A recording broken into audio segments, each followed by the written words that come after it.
Episode of the Square Up podcast, where we help you give your brand a fighting chance. Today, I'm so excited to have one of my favorite boutique owners, and she can verify that I'm not just saying that because she is on the show today. I am, if there's ever been a repeat customer, I am the one. I'm the one waiting for the text message telling me I can start shopping, because I'm not I don't have to buy what I need. I just buy what I want. Whatever, if it's there, I'm gonna get it. And she just always has such great pieces, but she's also just a good person. And that's why I thought it would be great to have you on the show, because I love you as a businesswoman. I love you as somebody who's just kind of going after this, transformation, this new journey, and say, hey, I'm gonna switch up everything and do something different, but still just remaining an actual, sweet, humble person at the same time. And so Tomika, thank you so much for joining me today. Hey. And for those who are just listening and not watching, she looks absolutely amazing. So you need to go over to YouTube and watch this, because sis is flawless right now. So check that out too. But I want you to just give us a little background about who you are, and what you're currently doing right now business wise. Okay. First, my name is Tomika Hughes. I am a business owner of 3 different businesses.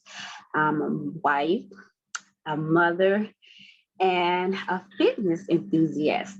So you said where I'm at in business? Yeah, just what are you up to right now?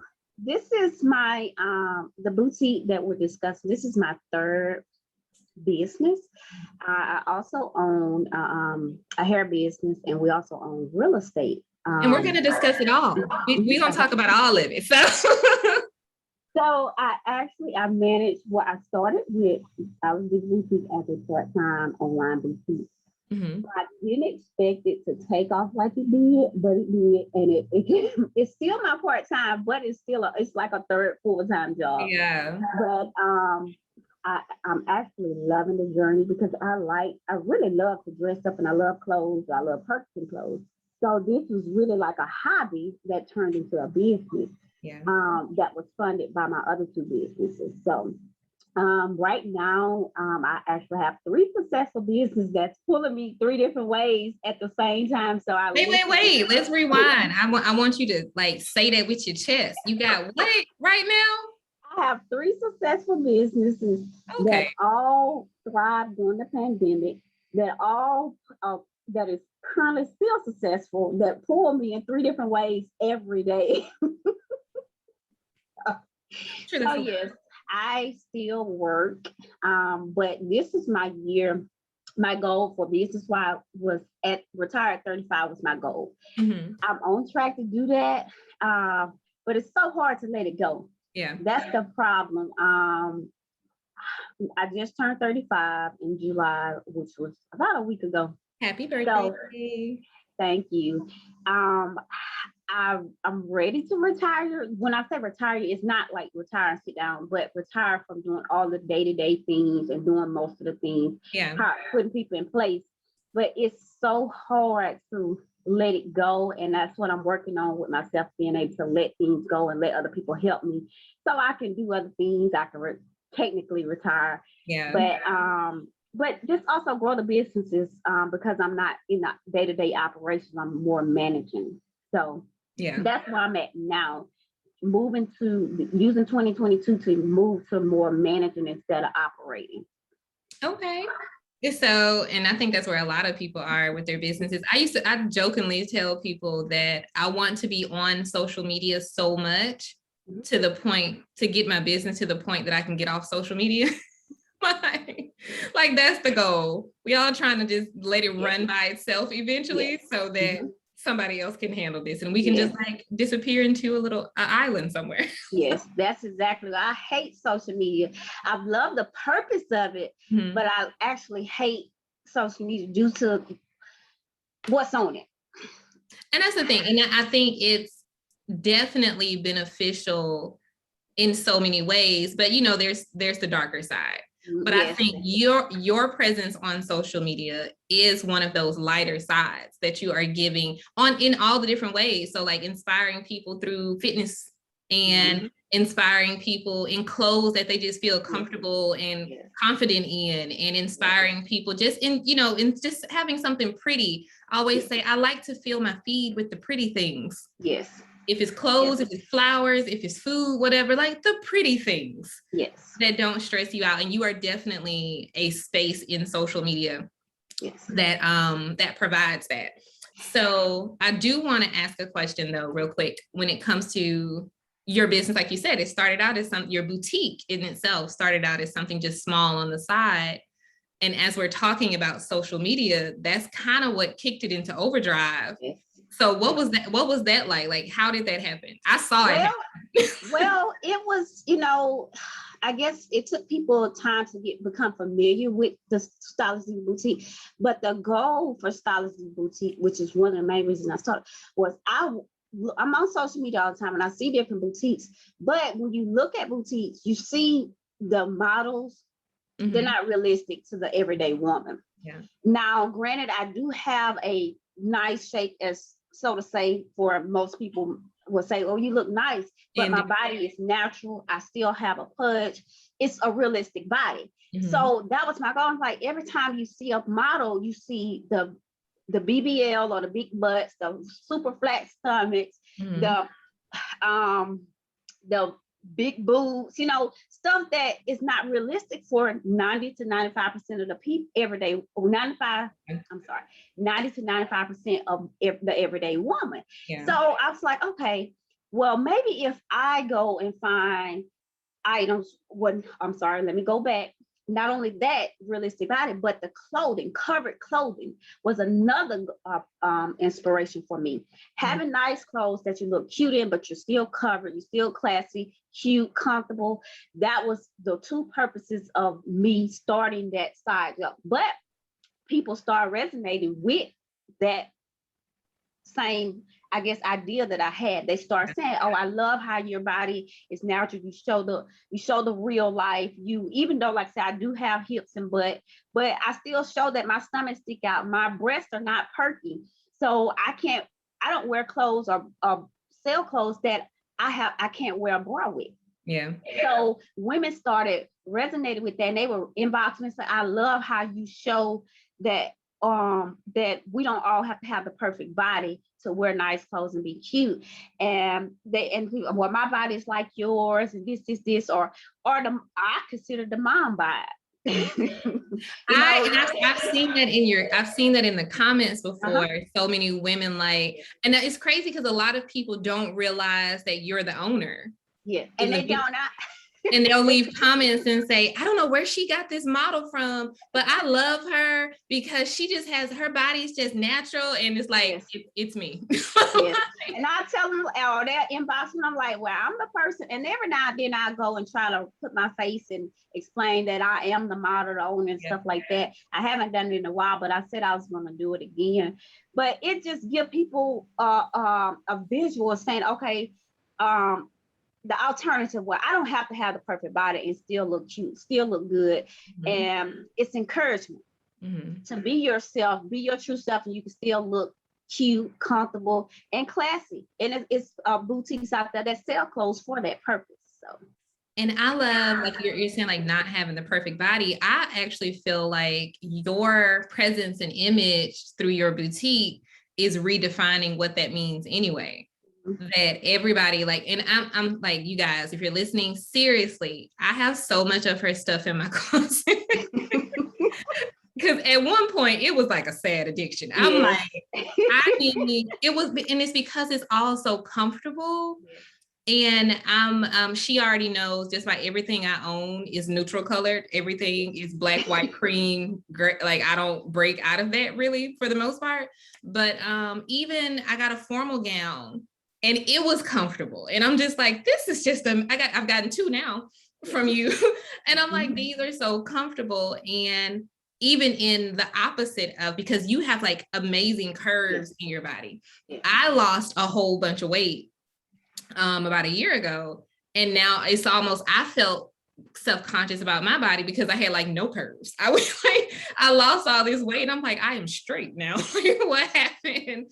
But I was able to find stuff in your boutique that just still made me feel comfortable. I wasn't self-conscious about, like, I had like a really big butt for a while and then it just shrunk away because I lost a bunch of weight. It's always the first to go. Like, what is it? Like the boobs and the butt be the first to go. And I'm like, Lord, we could have took this waistline. Just yes, that's the last to go. That's the last thing, holding on for dear life. And so I do like that, even though your body type is different from so many people who shop, I love that you share videos, like when they tag you in things and you can see everybody just living their day-to-day life in the clothing, and people, they may be at work, they may be at brunch, they may be at a ball, but everybody is still comfortable. And a key point, we also don't have to go broke trying to shop with you. Yes. We can get multiple pieces. So like when it came to price points and stuff, was that something you thought about? I did. When I first started out, and of course, when you start in business, it's always a learning experience. So I started out, when I initially started, I didn't have the clothes now that I started out with. I had more expensive pieces, more dressy pieces. And my husband told me, he's like, you know what? You need stuff that people can wear every day. Yeah. You know, people will buy more everyday items because, you know, most people are not going out all the time. You know, and the people that I was shopping for, I knew who my target audience was, but it's just, they were not going out as much. Like the clothes that I had were borderline younger, but middle-aged, that maybe still that were, I'm not that old yet, but I still got it. And I said, okay, well, people that age can still dress like that, but they don't have to be dressy, clubbing clothes,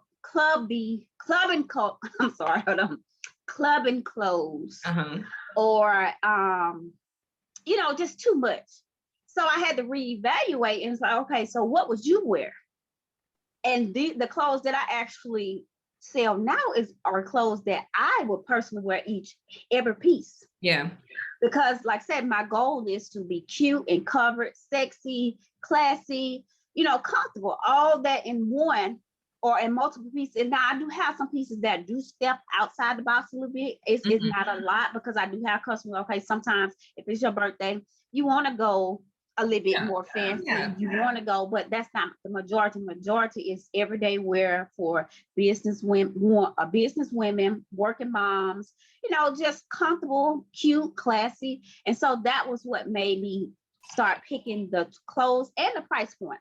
Because if I want something comfortable and cute, I don't want to spend a whole lot for it, because, you know, if you spend a whole lot for it, you may not wear it but once every 2 weeks. That's not affordable. Yeah. So unless it's something super fancy like a ball or something. And even with the ball dresses, I still kind of stay up under a certain price range. Very affordable when it comes. And, you know, like for those who don't know, we live in like Mardi Gras Central. So going to balls during Mardi Gras season, you might need 6 dresses. Yes. And that's just real life. I usually start planning Mardi Gras ball dresses like right around Christmas, trying to find stuff to wear because it's coming up. And you're not trying to spend $300 per dress, because you're going to balls back to back to back. So to find a nice, beautiful, something that complements your body type, and you're not spending, like you hit the mark with that. Girl, it was good. I put myself in my customer's shoes. Is this even reasonable? I'll ask that a lot of times when I purchase them. Now, like I said, some items, if the quality is there and I know they can get multiple uses out of, I know it's going to last, then yes, it costs a little bit more because it costs me a little bit more.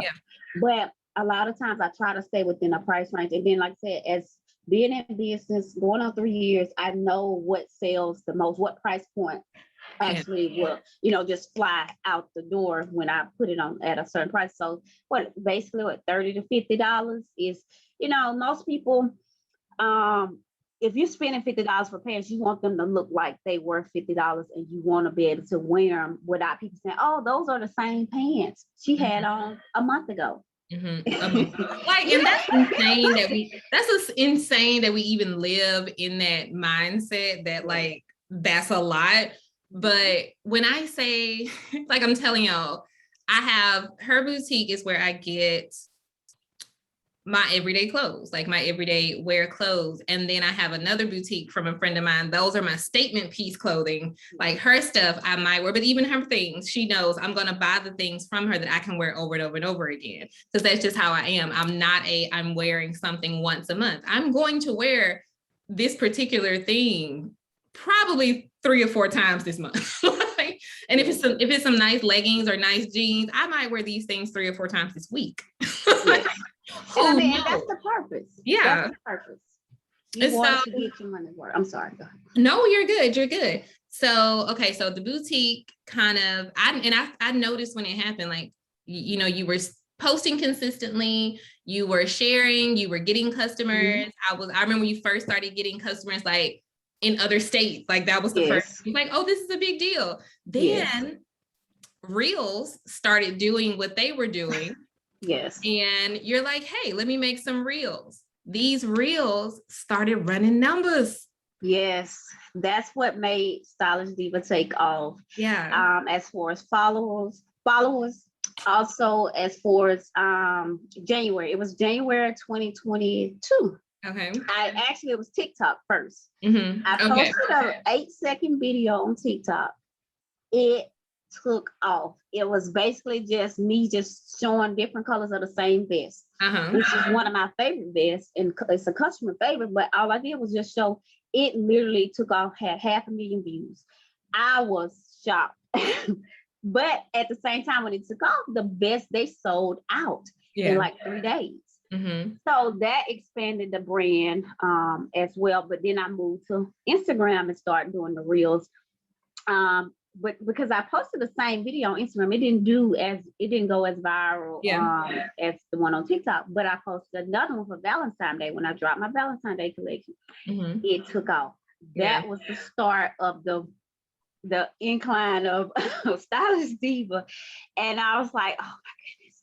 And I have different boutiques that inbox me, and they'll ask me where I got this from and stuff, or what did you do to increase your followers? I said Reels, but increase in followers does not equal increase in sales. Girl, say that again for the people. Say that again for the people. An increase in followers does not equal an increase in sales.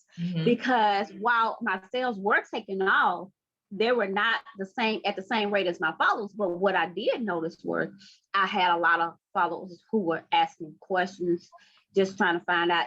They were commenting, inboxing, like, now I had what's the price of this? So it became more of a hassle at the same time.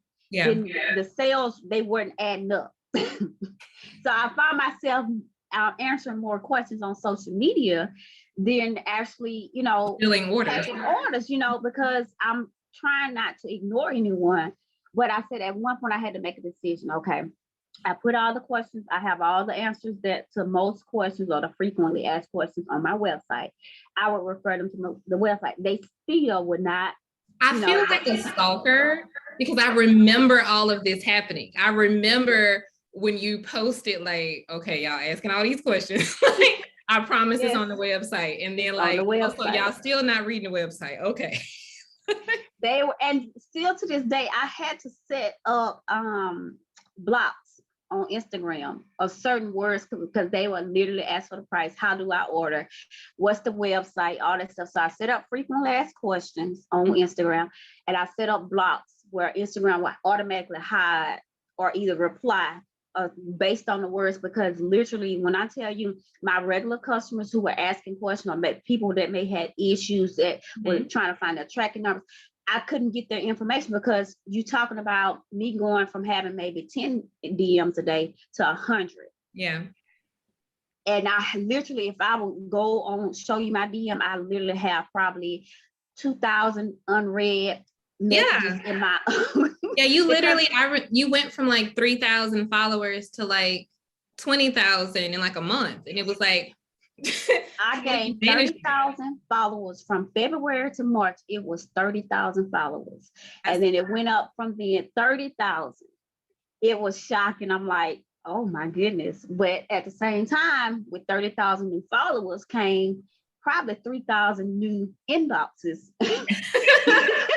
And we all do it. We find a new boutique or we find a new place, and then we have like 800 questions. And because it's new, we don't know that this person just answered that question last week. That's fine. And that was never my issue. My issue was the ones who would say, well, how do I order? And I was like, okay, well, all our sales are placed through our website. Yeah. You know, so their issues one was the boutique legit. They just want how to order. I want to place an order here. This is, can I cash app you? I want to order this. I mean, it was things like that, because legitimate questions, because I want to know before I spend my money, I want to know that this legit is not going to, this boutique is not going to scam me. Yeah. And that you're legit too. So, and I would explain to them, yes, well, or where the main questions that were, where are you located or where are you based at? Because a lot of them, they see stuff and they're based in China and it takes 3 to 4 weeks to get their products. So I will tell them, well, we're based in Alabama. I ship 1 to 2 days. That was another question. How fast is shipping? So questions like that, I didn't mind answering. It was the ones with, how do I order? I want to order this, or can I cash it? Those type of questions. It's almost like people were not used to you being, or they were not used to operating with an actual professional business. Yes, that's exactly what they were used to. People like, you know, I just post some stuff and now you can cash out me and I'll send it. Even people do that with me with websites and stuff. They'll be like, you know, they need a website. I'll send them the rates or send them the link to my website so they can see my rates and things. And then they'll ask me, can they cash out me? No, like I have an invoicing system. Mm-hmm. Here's a link. Here's there's a contract you need to sign. No, you're not cash apping me. Yes. For this, this is a professional business. I need to turn stuff into my accountant at the end of the month. Like this is a business. And I think social media, to a point, has gotten people so used to doing just kind of like half done mediocre customer service that when somebody like you, who is running a clean operation, they don't even know what to do. They're like, how do I order? Go to the website. Yep. And that's the problem. They think everyone is hustling, and I'm running a business. I'm not hustling. Say that. She's like, they think everybody hustling. I'm running a business, ma'am. So, okay. Speaking of running a business. Okay. Other business, the hair store. I also like I told you guys, like I don't just have any and everybody on this boutique. These are people, on this podcast, these are people I actually support. So I love your hair store. So tell us about that. Like you are let's not say this small, say it with your chest. You are a Black woman running a beauty supply store. Beauty supply store. We've been in business 11 years now. July 9th made 11 years since we first opened the doors. We are one of the smaller ones in the city, but we are thriving, very successful. I'm trying to see.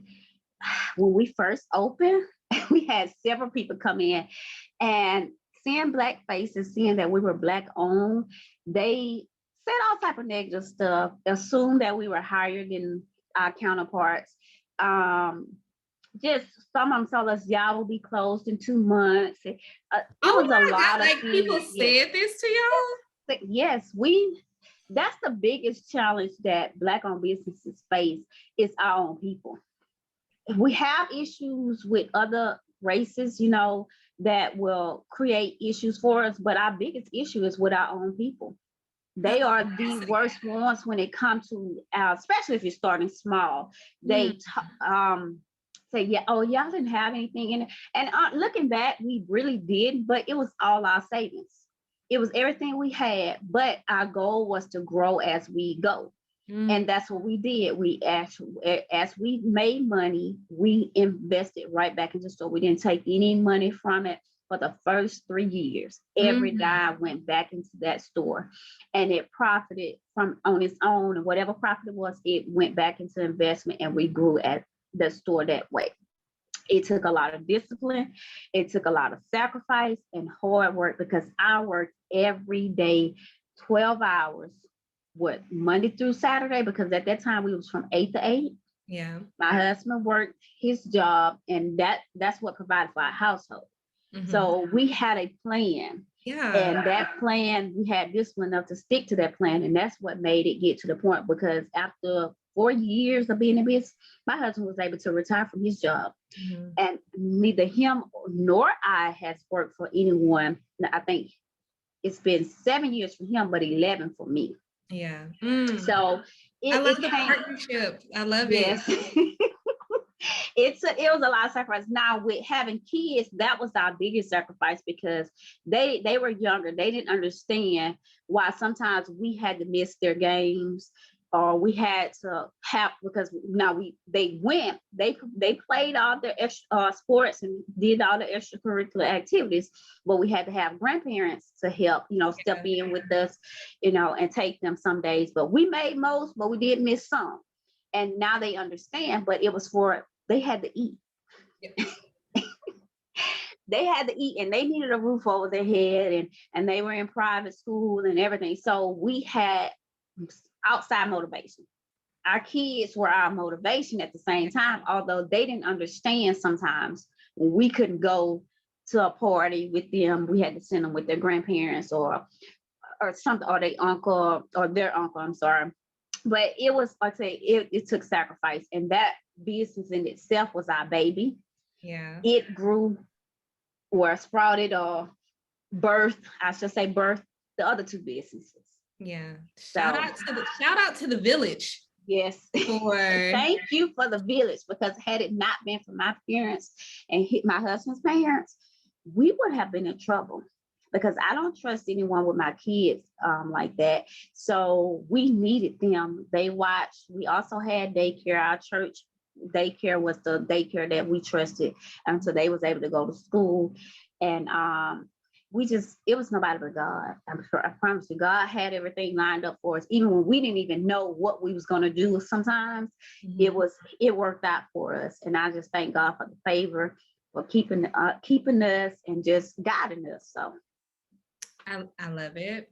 Okay, so quick question. okay. So we're hearing what you're doing. We're hearing what it took to get there. Okay. And all these different sacrifices, and making sure that you're understanding. I think a lot of times we feel like we need to do it on our own.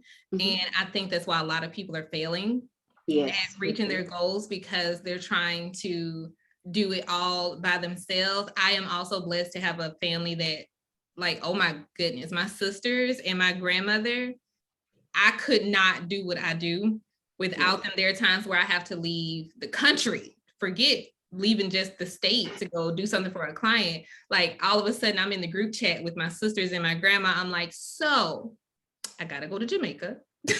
Like, who can pick the kids up? My sister, one of my sisters, she will like stay at my house with the kids to take them to school, and then she will work and then pick them up from school, take them to run errands with her, because she does like a Lyft Uber situation. So they like in the back of her car while she doing Lyft or whatever, because I'm not even in the country or whatever. And I understand that we need, we have to have those systems in place, and have to have understand that we cannot, not only can we not do this completely on our own, God didn't design us to do stuff on our own. We are relational creatures. He designed us to have community and have a village.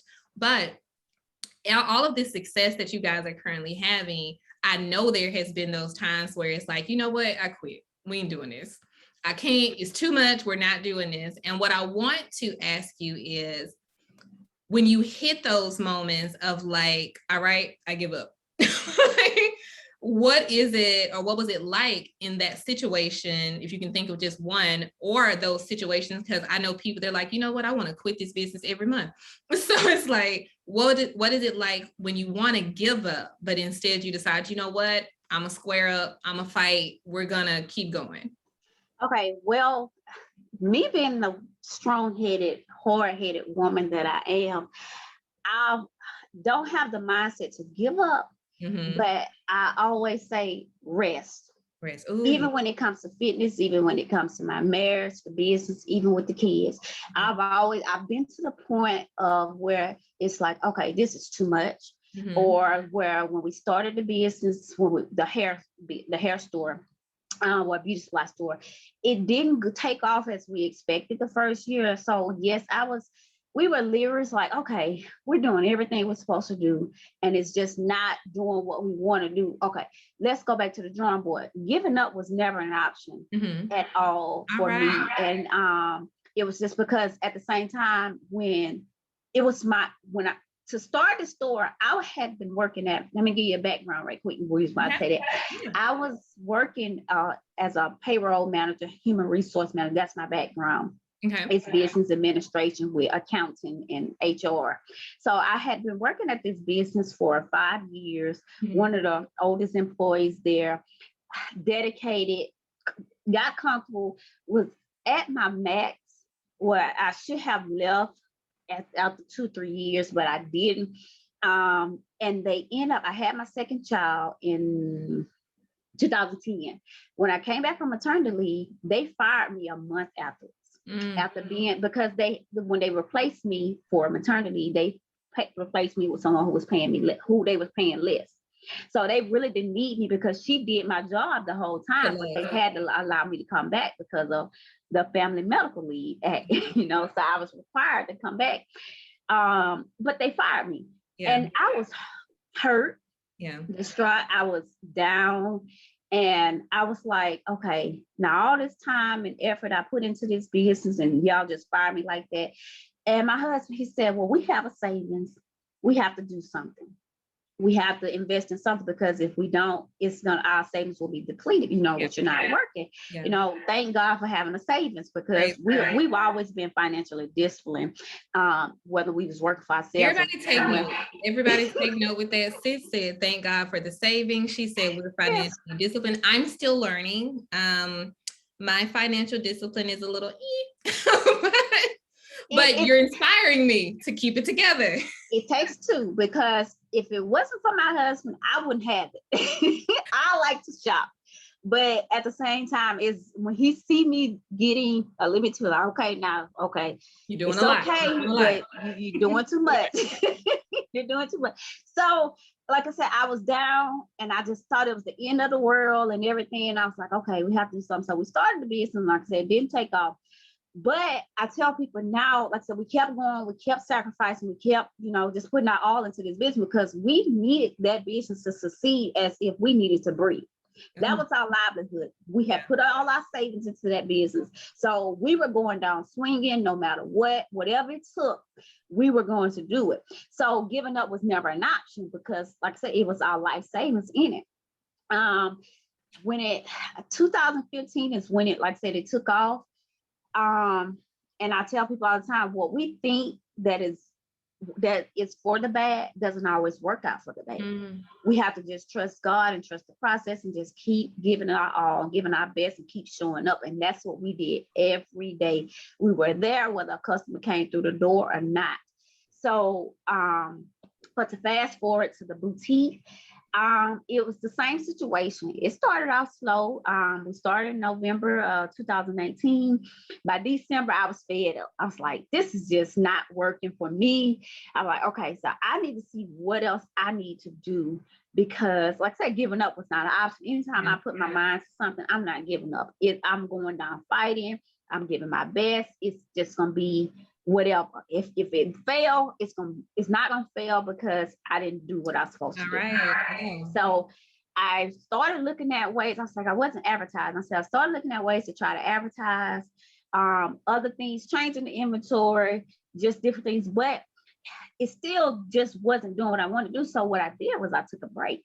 I said, okay, you know what? I'm gonna put it down, focus on some other things, get myself together. And that's when COVID hit in March. I actually kind of put it down. I kept the website up. I added clothes, but I didn't do really much with it. No posting, none of that. So April hit. I picked it back up, and I just went full force. Yeah. Advertising everything, and it started to take off then. You ready? You ready? Okay. But yeah, it started to take off in April, and since then it's just been on the up and up. And when I think about, like you're saying, like April is when you picked it back up. I think both of us April 2020, I'm sorry. Yes. It was April 2020. Yeah. And it's like, I feel like, unfortunately, so much trauma happened during that first year of COVID. Like so much was happening with people's businesses and jobs and stuff. But I even know like my business personally and your business, like that was the time to have a business that depended on being online. Yes. Because people had literally nothing else other to do than shop. And people are saying, you know, I don't know how I should promote a retail business during this time because people are losing their jobs. People are losing their jobs and still shopping. Like it was almost therapeutic. It was almost like we were preparing to be set free. So it's like, let me stock up on cute stuff so that whenever they let us back outside, I can have something ready. That was everybody saying, whoo, as soon as they let us back outside, I'm gonna wear this cute dress that I just got. Or people started working from home so much and they're like, okay, I need to look semi-professional and covered, like you said earlier, but I want to be comfortable. So this little set with these leggings is exactly what I need. So like that was completely like, it was a very opportune time. So I feel like your businesses not only provided a way for like livelihood for your family, yes, but both businesses, when it came to the hair store, when it came to the boutique, they both were feeding people's desire for normalcy. Yes.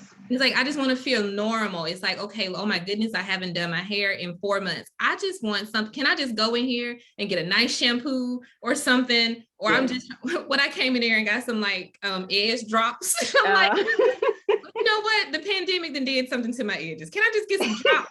And so I can feel like me again. And you're in two industries, I feel, that help women feel like themselves and feel comfortable in their skin and not really want to be anybody else. And it's just like, I just want to take care of myself. And when my hair feels healthy and when my skin is glowing and when I have on something that I feel confident in, I just feel like me. Yeah. And you're adding to that. So I appreciate that and respect you for that so much. So we are going to wrap it up. Okay. And I'm just basically, I want to just take a second to kind of just like, you know, boost you up for a second. Because I don't think we take enough time to boost ourselves up, and there aren't enough spaces for you to just toot your own horn. So I'm gonna do it for you. But I just want to remind you that everything you and your husband are doing, like, it is so much purpose behind it. Yes. And it's so much intention behind it. And people are noticing it. And there are people who will probably never comment and never DM, but they saw this image and was like, I really like, oh, she's shaped like me. Or yeah, not even that, or like her skin, she looks like me. Yeah. And just going through it and she just smiling and oh my God, you have the most infectious smile. Your smile is so big, like your cheeks. It is the cutest. And like when you just in your little outfits and just smiling, it just looks like a happy, comfortable, confident Black woman. And when you scroll through social media, we see so much of the opposite, that it's refreshing to just see somebody, they just look like she just look like she's having a good day. Like she just really looks like she's positive, having a good day. So if nothing else, just always know that you are putting such positive light just into the atmosphere in a place where we see so much negativity. So I'm going to make sure that I link the shop in the bio. I will put, for those of you who are local to our area, we're on the Gulf Coast, Mobile, Mississippi, Pensacola area, Florida. I'll make sure I can put the address to the hair store. Okay. So do you guys ship from the hair store? We do. We actually have a separate website for it. That we ship something. Okay. So send me that too, and I will make sure that I link all of that in the bio. But thank you everybody for listening. Be sure to connect with Stylish Diva Boutique, just with Tomika and her fitness journey. Like, we didn't even get into all of that. No. That's something that you could definitely be inspired by as well, watching. Like, when I say she beast in the, look, I do yoga, I run. I don't touch nobody weight. I tell people the weight that I lift is my body weight. That's it. Like, you know what? But I'm not doing nothing else. But she literally gets in that gym and beast it, and it's so inspiring. So connect with her and follow her. And thank you guys for listening. And I will catch you on the next episode. So all right. Thank you for having me.